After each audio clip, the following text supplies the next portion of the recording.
Al final, lo había dit, serà un gran terratrèmol ja complit. La gent que ja començarà a aplaudir abans de finalitzar el terratrèmol. La gent vibrant a esta gran mascletà.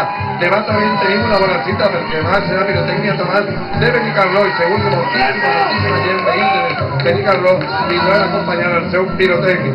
Ahí enmig de la festa l'alcaldessa del Falleres Major, esta nit per exemple ahí Carmen, la seva comissió Passeig de l'Avinguda de França l'oferirà un homenatge. Com esta vesprada també anirà el Fallero Major, la Fallero Major de València, Laura, a inaugurar una exposició homenatge que fa la Diputació de València a Vicente Barrera.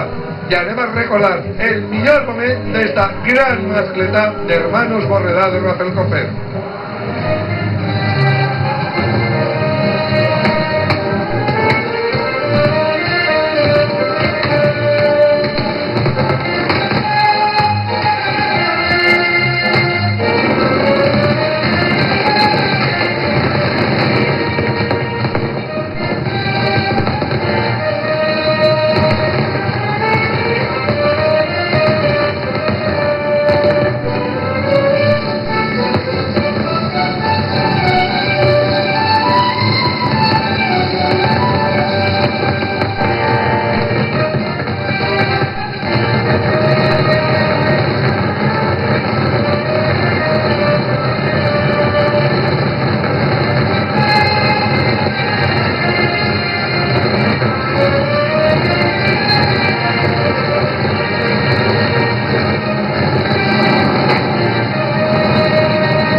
Esta mascleta és la meva valoració de la gent de la plaça, però també arriba el moment que vostè pugui fer la seva valoració, votar en la pàgina web de Ràdio Televisió Valenciana, rtbb.es, i no oblide que esta nit a les 9 es encén la llum del carrer Cuba Internato Azorí i València ja està en falles fins demà amb la mascleta de Tomàs de Benicarló.